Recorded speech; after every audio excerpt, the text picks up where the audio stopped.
Well, it's taken me 2.5 days, I guess, to get through game turn one. It's always like that, it seems, when you play one of these big games. That first game turn or two, I mean, well, especially the first game turn, because there's a lot of special rules you got to keep in mind, and a lot of things you're checking. And then, of course, you're bouncing back and forth to the rule book. You could be looking at the same rule 5, 6, 7, 8 times. Like I know with supply, especially with the Germans or the Axis units on the first, I mean, right off the bat, you've got these road net hexes, and your farthest one out is right here. So that's 21 road hexes back to A. These things that say I have GS hunters for where they can trace general supply to. So your road net is 21 hexes. So that's the farthest one out. It actually says place it in that hex where that dice is right there. So that's 21 hexes to there from the general supply over here. Then you've got general supply down here. So along the road, 21 hexes. And then the units have to trace to that road 7 hexes. And it's only the main roads, the yellow ones. There are no motorways on this map. Those are the big red superhighways, I guess. So on the first turn, there's like 6 or 7 MSUs on the board. And one MSU can supply 5 hexes, no matter how many units, within a 5 hex range. So I ended up burning up all the MSUs to supply almost all these German units out here. I mean, you still see some are listed out of supply.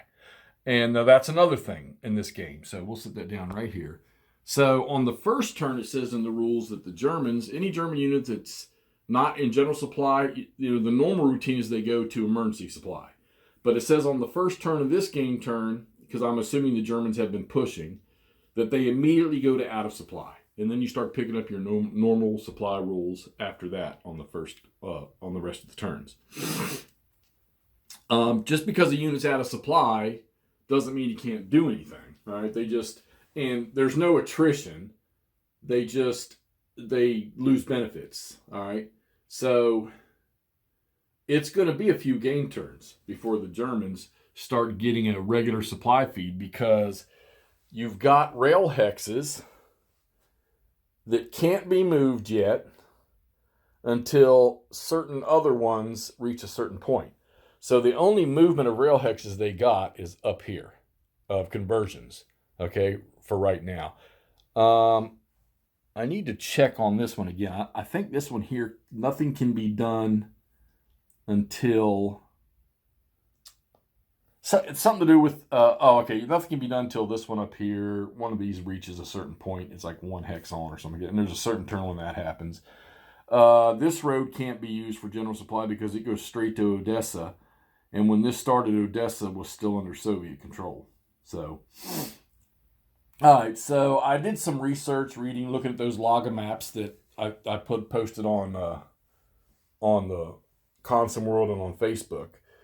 And I was trying to study before I even looked at those maps. Okay, well, I see all the objectives are where all the dice are. The little letters. The ones that have letters showing are still in Soviet control. And I mean, look way over there by the window. Let me move this camera. I mean, there's a butt ton of them over here. Okay?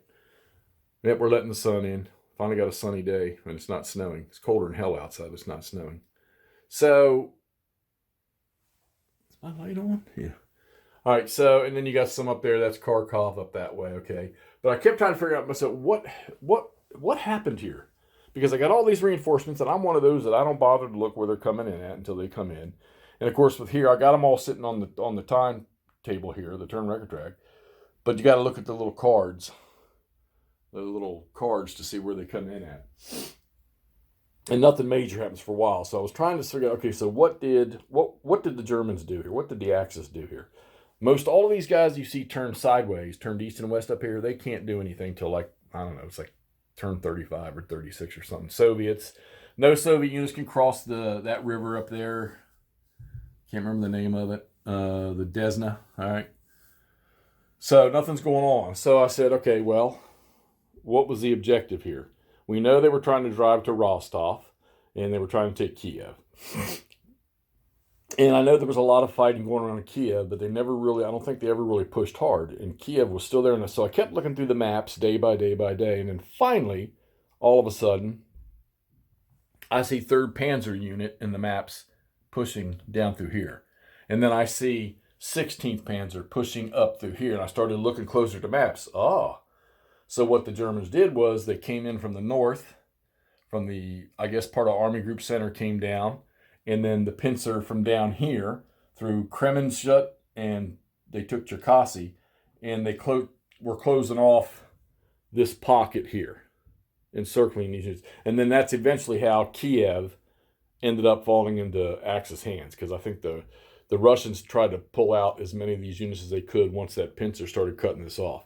Now, there's not a ton of forces stretched along the Dnieper here for the Soviets, and quite frankly, the Germans don't have a bunch there. There's not a whole lot of motorized or mechanized divisions in this game. There's a few. I think the Germans have probably 6 or 7. I don't see any for the Soviets, maybe later. Some guard stuff or something. But one of the things is for the Soviets, blow the bridges across the Dnieper. Don't leave free travel to the Germans. And it says you should do that as fast as possible. And I took down some of the constructed ones, which I need to read some rules on that stuff too. But to keep the Germans from having just to blow one open, and then they just have a fast access across the river there. Make them slow down at the rivers. Make them build those bridges, and stretch those free run of units and free supply paths. Stretch them out another game turn or two while they rebuild that stuff.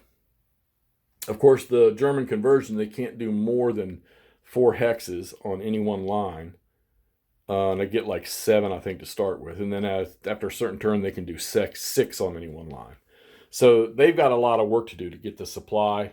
I think once this rail line down here starts, it'll start to push those road net markers out farther, okay? And then down here too, eventually the road net marker will get pushed out, and that rail line will come into use right there. So once that starts happening, it might change the face of this game. So first turn, immediately ran down and drove the Soviets out of Kherson here.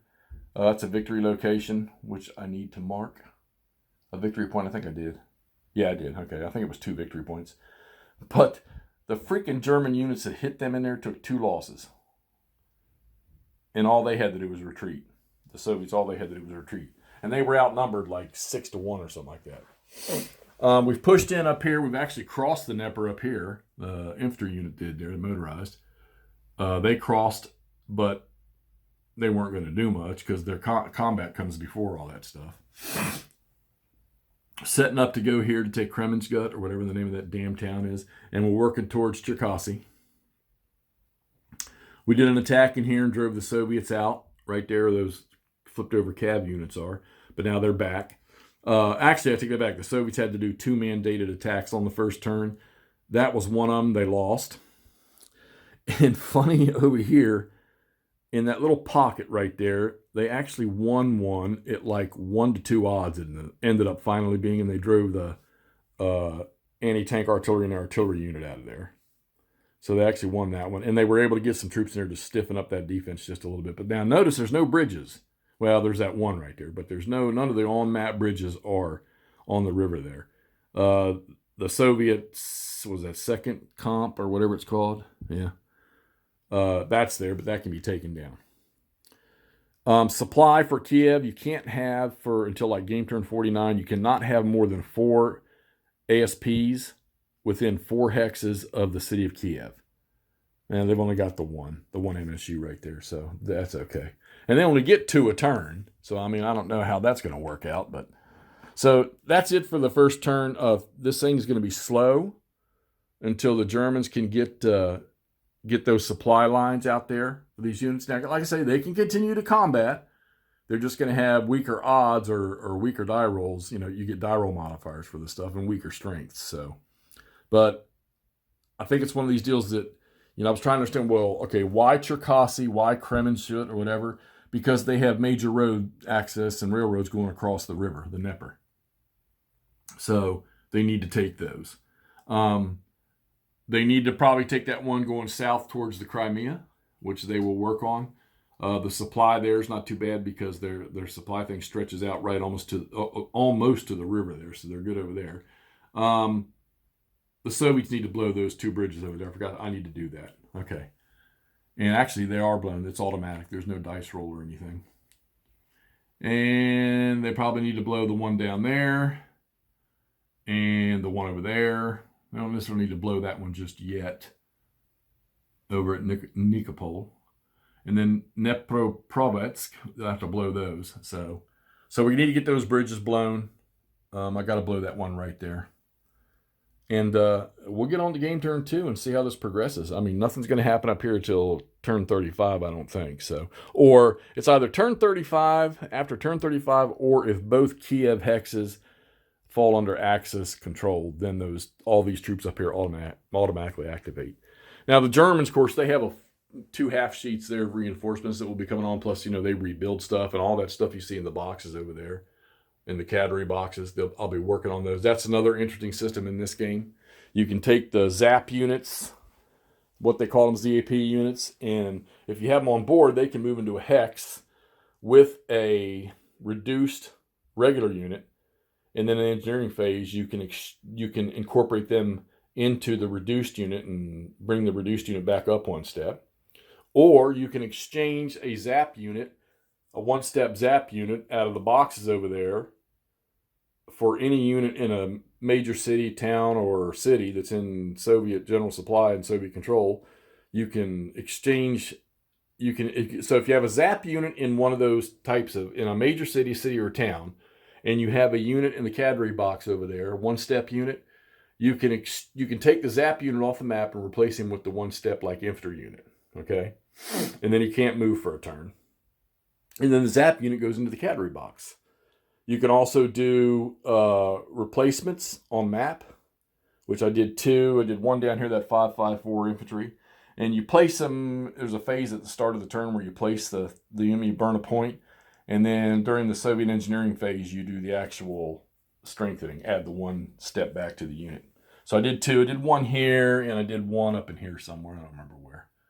I had 2 strongholds come on their random replacements, and they went... I stuck them both.